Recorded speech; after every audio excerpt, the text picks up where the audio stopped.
a true American hero. Colin Powell is one of the most distinguished individuals of our time. He has risen within the military ranks to positions of power and importance. Powell was born in 1937 to immigrant parents from Jamaica. Powell has a wife, Alma, and three children, son Michael and daughters Linda and Anne Marie. Powell did not know what his career would hold for him when he graduated from high school, but he did enter into the City College of New York where he joined the ROTC. There he thrived, graduating at the top of his class. He also served within the Vietnam War. He served two tours during Vietnam. And during the second tour, he was involved in a helicopter crash where he suffered injuries. But despite his injuries, he still rescued fellow soldiers from the burning helicopter. He has numerous military decorations, including the Purple Heart, the Bronze Star, and the Legion of Merit. After earning his MBA from George Washington University, he won a White House fellowship. He went on to a staff job at the Pentagon. And while working in the Office of Management and Budget during President Nixon's administration, he became acquainted with Caspar Weinberger and Frank Carlucci. They developed a working relationship, whereas both men could call upon Powell to assist them as needed. Later, Powell served as senior military assistant to Secretary of Defense Caspar Weinberger during the Reagan administration. He assisted Weinberger during the invasion of Grenada, which later he was called upon to testify before Congress about the arms shipment to Iran. In 1986, Powell returned to Washington to serve as the deputy to Frank Carlucci, who was then appointed as National Security Advisor. A year later, Colin Powell became the assistant to the President of National Security Affairs. This is the first African American to serve in that position. Powell was instrumental in coordinating the summit for the meeting between President Reagan and Soviet President Gorbachev. While serving as chairman of the Joint Chiefs of Staff under President George H.W. Bush, he became known and respected as a national figure during the Gulf War, which helped to rid the Iraq army from Kuwait. During the Clinton administration, General Powell publicly disagreed with President on the plans to permit gay men and women to serve in the military.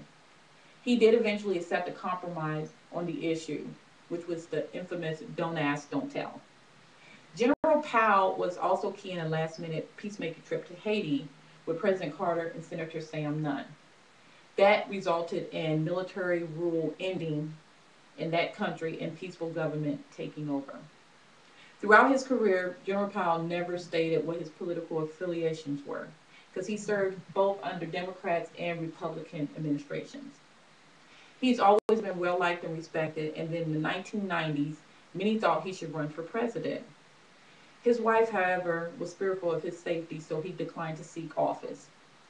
During the Republican convention of 1996, he gave a rousing speech which reignited the pride in the Republican Party and the American spirit.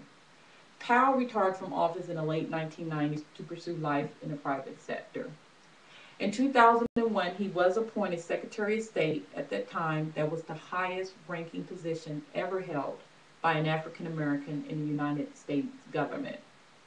Powell was praised for his efficiency in running the State Department and his ability to develop positive relationships with other countries. After the 9/11 terrorist attack, Powell pushed for military action in Afghanistan. He did have his misgivings about the plans to invade Iraq, but he went before the Security Council of the United Nations and presented evidence proving that Iraq was developing a weapons program in violation of the UN resolution. His support helped persuade many members of the U.S. Congress to support the military actions against Iraq. When it was later found that there was no evidence of a weapons program in Iraq, harsh criticism was leveled at General Powell. He later stepped down as Secretary of State during President Bush's re-election in 2004. Since leaving the government, Powell has worked in the private sector. He helps out at the Colin Powell Center for Policy Studies at the City College of New York. He is also a member on the Board of Trustees for Howard University, and he sits on the board for the United Negro College Fund.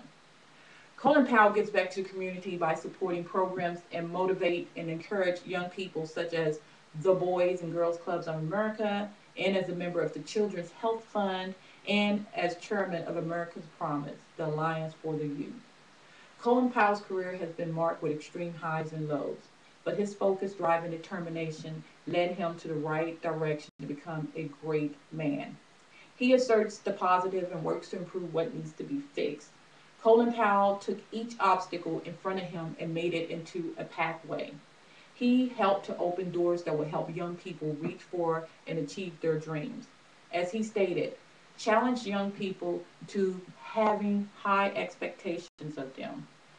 Engage them with the opportunity to realize that expectation through constructive character building activities. Colin Powell was a man living the American dream.